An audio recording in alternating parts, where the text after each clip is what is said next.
If you're in the process of buying a home or thinking about maybe buying a home in the near future, then chances are you might be going up against some cash offers, and chances are this video is exactly what you need to see. Cash offers, no contingencies, foreign money. I get it, you know, going up against cash offers, it can be scary. But just like anything that seems daunting at the forefront, you can overcome it, and you absolutely can win. If you're still watching right now, you're already way past the 30-second mark, which means that you should subscribe. So just do it right now, just go down and subscribe. And if you're not watching this on YouTube, then don't subscribe. You know, when you're going up against cash offers, it's important to break down the psychology of a cash offer from the perspective of a seller. Beltman, what did they say about cash in the real estate industry? Cash is king. Yeah, but when you hear cash is king, they're not really saying cash is king. What they're saying is the security of cash is king. So when you're going up against cash offers, you really need to figure out how to instill that same sense of security in the seller. What Danny said. It's not rocket science. And what I've done is I broke it down into 4 easy steps, 4 things, 4 actionable items that you can do to really create and instill that same sense of security in a seller. So let's start with step 1, your loan. You know, hands down, the best way to improve your chances of being a cash offer is strengthening your loan and really tightening it up. And actually, hey, Mo. Yes. How you doing? Hey, great. This is my preferred lender, Monique Stanford. And no, just because her last name is Stanford doesn't mean we're related. No relation. Monique's my preferred lender, and she is awesome.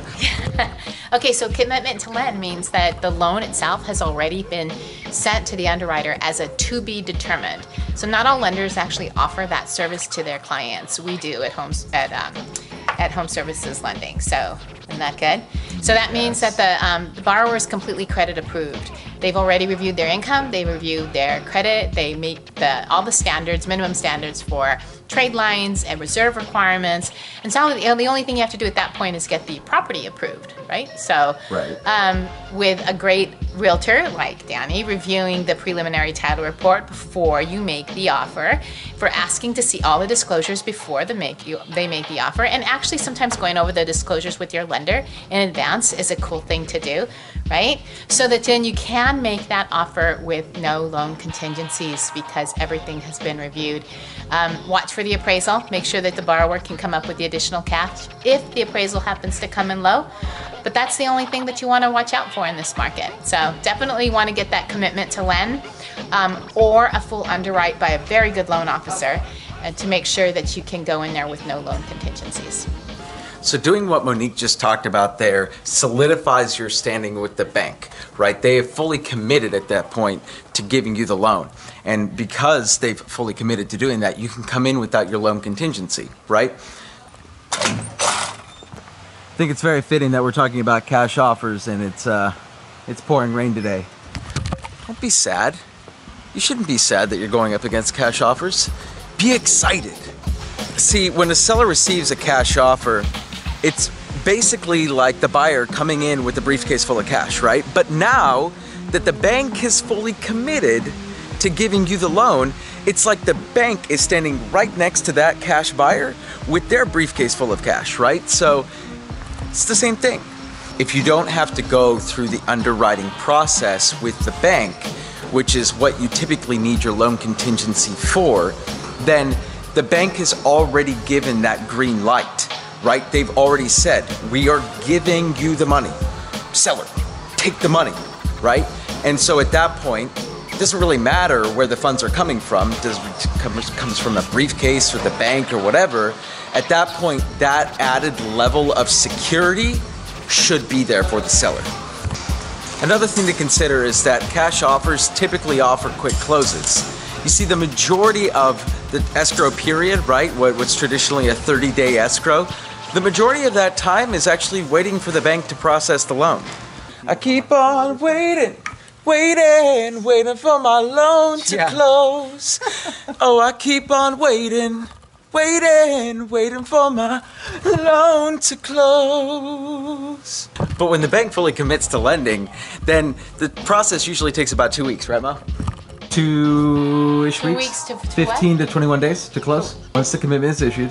Yeah, you can probably close in 7 to 10 days. Ballin'. Ballin'. You know, a cash offer might be able to do slightly better, maybe like 5 to 7 days. But typically, you know, those 2 to 3 days aren't gonna make or break the deal. There we go. Matcha time. I'm gonna let you guys in on a little secret. Something I always bring up to the seller's agent is the fact that a lot of these cash offers are from foreign buyers. And right now, the restrictions on foreign investors is super, super high. A lot of these foreign investors are getting their money stopped from coming overseas. So it's heavily regulated right now. And so I always play a little bit of a Jedi mind trick with the listing agent. And I always tell them to source the funds because you never know. Sometimes those cash offers might not come through. Now, of course, this isn't always true, right? But Jedi mind tricks, whatever you want to call it, instilling just a little bit of doubt. You just want to make sure that, you know, you're doing everything that, or I'm doing everything that I can to help my buyers win the house. So, you know, all's fair in love and real estate. Step 2, tightening up the offer. Just tightening everything up. So just like your loan contingency, there are other contingencies that you should consider not coming in with in order to tighten up the offer. And by the way, you know, every situation is different. And I want to preface this by saying that I am in no way condoning the use or the cavalier removal of contingencies without doing your due diligence. So do not remove your contingencies. Do not follow any of the advice I'm about to say if you have not done your homework and you have not gone through the proper protocol to remove those contingencies. Got it? Got it? Okay, good. So as you may or may not know, every financed offer is going to require the bank to get an appraisal on the property. You are going to have the property appraised. The appraiser is going to assess a value to the home. The bank is then going to lend up to the appraised value of the home or the purchase price, whichever is lower. Meaning, if you offer $950 and the appraiser says it's worth $900, then there is a $50,000 discrepancy, right? Which you must make up for in cash should you come in without your appraisal contingency. If you have your contingency, obviously, there's yada, yada, yada. But the reason this is so important is because with a cash offer, they don't have a bank, right? There is no bank telling them that they're only gonna lend up to a certain amount. So when a person says, I have a briefcase full of cash here at $950,000, that is what the seller is getting. There is no appraiser in the situation, right? So, when it comes to removing your appraisal contingency, do it, but do it with caution. So what do I mean by doing it with caution? Well, first of all, you need to comp the neighborhood, okay? You need to comp the neighborhood, and at that point, you are going to assess a value to the home with your real estate agent, right? So a good real estate agent should be able to help you in comping out the home and deciding what the home should appraise for. Hey, Jackie. Hey, how are you? These are comparable sales. So, this is the subject property, Venus Way. It's 3 bedrooms and 2.5 baths. It's 1,833 square feet. And it's listed for $1.01 million. Now, if you look just a few months ago, and that's in January, and we're shooting this in March of 2018, we had a property that sold for the same square footage at $1.28 million. So we can definitely say that for sure, if this property is in similar condition, that we can expect the property to appraise for a minimum of $1.28 million. There you have it. So you have to do your due diligence, you have to research your data, and you have to make sure that you know what you're doing. But let's say that a buyer offered 1.35 on that last property, right? So 1.35, there's a $70,000 difference between the last sale. Now, the market has appreciated some, so a lot of appraisers are going to take that into account. I would say that the property in this current market would appraise for no less than 1.3 million, given the circumstances. So you would then take that 1.3 million and 1.35 and say, okay, there's $50,000 here of difference. Let's go ahead and if we have the $50,000, make the offer without the appraisal contingency. And if we don't have that extra money, then we need to reconsider our options. So what happens if you don't have enough money to cover your appraisal? Well, you have two options. Number one, you can start looking in a lower price range, right? And I know that a lot of you don't want to hear that. Or we can look for alternative loans where you can come in with a lower down payment, right? So let's say that you were coming in with 20% in that last scenario and you didn't have the $50,000. Well, what if you qualified for an 80-10-10 loan, where you only need to come in with a 10% down payment, an 80% first loan, and a 10% second loan, and still not pay private mortgage insurance, right? No PMI, only principal, right? And interest. You're gonna pay a slightly higher interest rate on that second loan, but you're still not gonna have PMI. So if you qualify for that kind of loan, then you have a whole 10% or like over $100,000 to play with. And in that case, you would have enough money to cover the appraisal. Okay, so now that we have the appraisal taken care of and the loan contingency taken care of, we're pretty much offering the same thing as a cash deal at this point in terms of the financing. So, congratulations, we're halfway there. Oh, we're halfway there. Oh. Get out of here. Whoa. Slow your roll there, pal. Just because we're halfway there, we still have plenty more that we can tighten up. And one of the things that we can do in terms of tightening up the offer is actually work on the inspection contingencies. So what is an inspection contingency?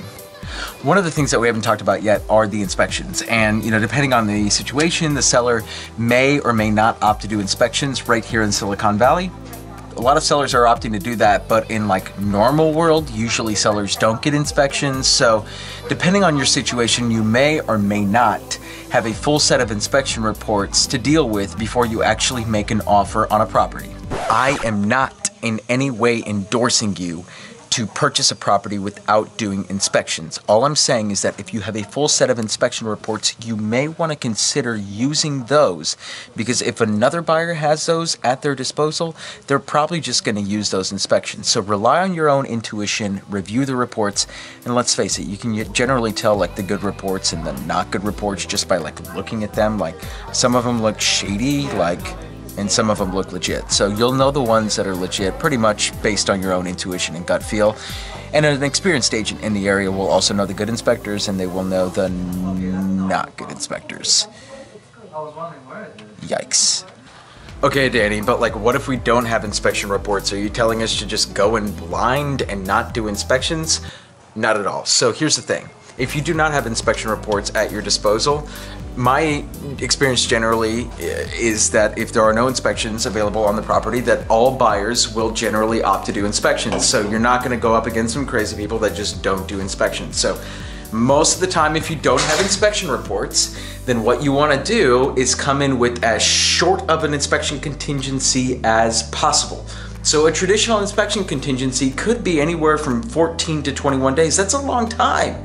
But if you're going up against a cash buyer, they're gonna wanna move quickly, right? Their close of escrow is fast. It's 10 to 15 days maximum, right? So their inspection contingency, if they have one, is gonna be really, really short. So I encourage all my buyers to do a 5 to 7 day inspection contingency. You gotta have your inspector on on speed dial. Like this isn't one of those things where you're just gonna like sit there and wait.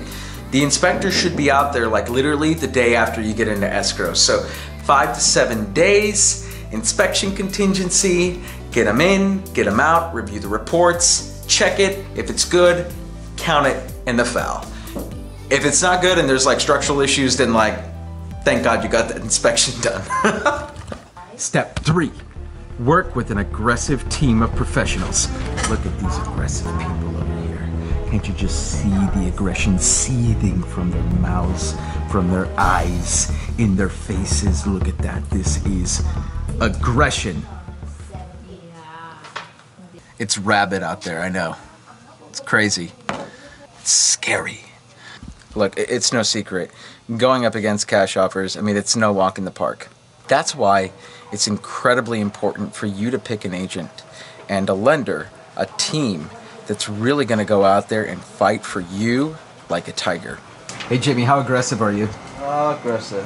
How aggressive are you? Aggressive. How aggressive? Aggressive. Are you like tiger aggressive? Are you like above a tiger, below a tiger? Like how aggressive are you? I am a tiger. You are a give me a little growl. No. No. All right, well, will you at least give me a purr? No. Well, all joking aside, you can literally do all of the things that we just talked about. You can dot all your I's on the contingencies. You can get your loan pre-underwritten. You can come in with no contingencies. You can do all of that.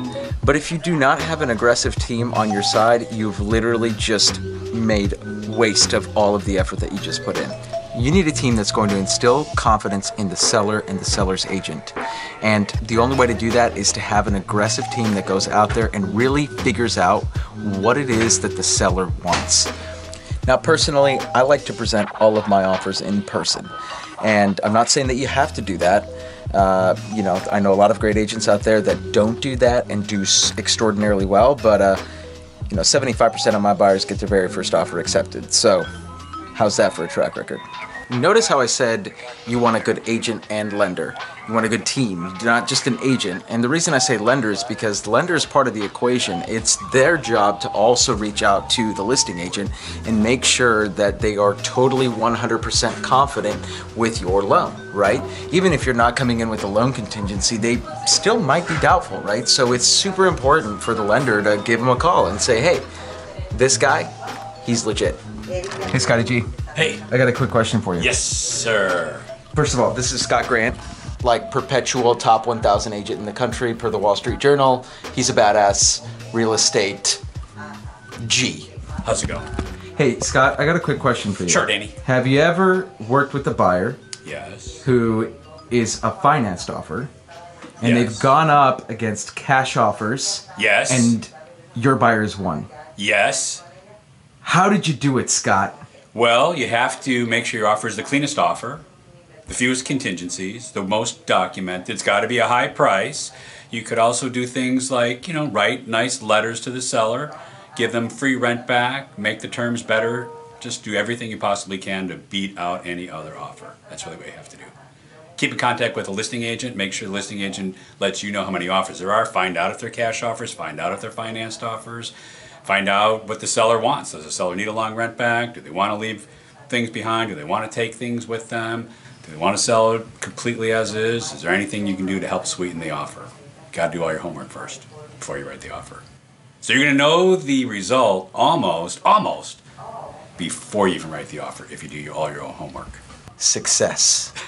I mean, as you can see, it clearly comes down to how skilled your agent is at gathering information to make your offer as competitive as possible, right? Because at the end of the day, you know, it's not just about coming in clean. Like Scott said, it's about gathering all the information to make the offer as sweet as possible for the seller. Now let's get one thing straight here. Everything that I just talked about, everything that I've literally just said is contingent upon your willingness to overpay everybody else. Yep, you heard me. I said overpay. But Danny, I don't want to overpay everybody else. Well, okay, but by definition, the winner in any multiple offer situation is the one who overpays everybody else. And I mean, let's face it, if you, a financed offer, come in at the same price as a cash offer, even with all the things that we just talked about, contingencies, yada, yada, yada, even if you come in at the same price as a cash offer, 9 times out of 10, the seller's probably going to take the cash offer anyways, right? Because if they're comparing apples to apples, like, you've really given them no reason to accept your offer over the cash offer. So something's got to give. So how much over do you need to pay in order for it to be worthwhile to the seller? Well, it's tough to say, but I would say, you know, at the very least, and it definitely depends on your price point, but I would guess that at least $5,000 to $10,000. It might be less if you're like in a $100,000 to $200,000 market, but especially in the $1 million market, it would definitely need to be in and around the $5,000 to $10,000 mark in order for it to be a significant difference to the seller, minimum. Of course. So $10,000. Yeah. Sounds like a good plan. Yeah. Cool. Glad we had that chat. Okay, great. So now that we've got all our ducks in a row, we've removed all our contingencies, you're working with a great team, we have pretty much all of the ingredients, but there is one more ingredient. The most important ingredient. My secret sauce. Honestly, this special ingredient, I mean, it could be the most important of all. I'm just saying, it really could be. Let me tell you what the special ingredient in this is. Vegetables. Before I tell you the secret sauce, let me tell you that I have had buyers who have used the secret sauce and have not been the highest offer and have gone up against cash offers who were higher. And my buyers, they still won the property. That's right. These were buyers that had a lower offer against cash offers that were higher, and they still won the property. And to celebrate, we had boba. Are you ready to hear what it is? Are they ready? For Legolas? You do kind of look like Legolas, don't you? I think you guys are finally ready. I think you're ready. They're ready. They're ready. Are they ready? They're ready, Danny. You're ready. My secret sauce, the McDonald's Szechuan sauce of all of this is... drumroll please. Step 4. Buy the sellers a lot of jewelry. Just kidding. But seriously, you want to create an emotional connection with the seller. That is the missing link to all of this.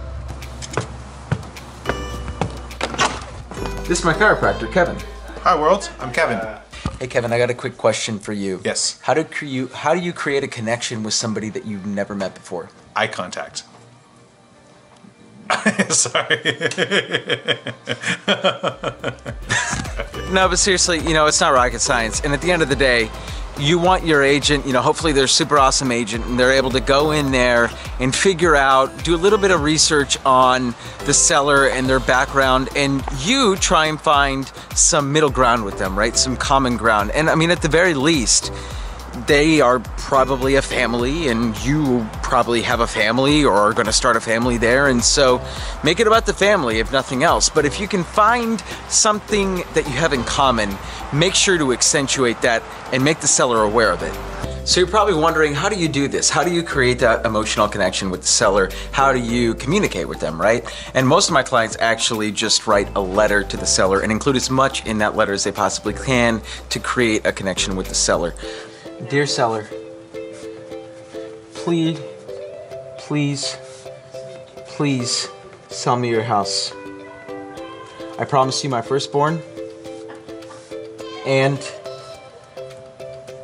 a set of steak knives. Love, Danny. Oh. Well, that's a good example, right? Not. I've even seen some of my colleagues go so far as to make a video with their clients, actually introducing their clients to their seller or to the seller. And I'm not suggesting that you need to go that far, you need to take it that far, but I've seen it happen, and I would, at the very least, suggest that you include a couple pictures just to create even more of a, I don't know, like a friendly vibe. Putting a face to the name really goes a long way. So anything that you can do to strengthen that emotional connection through that letter or through a video, even better, do it. Oh, well, there you go, fam. My 4 simple rules. Let me tell you, this is not easy. It's not for the faint of heart, but if you are committed to making this process as painless as possible, then follow those steps and you're gonna do it. You're gonna beat that cash offer.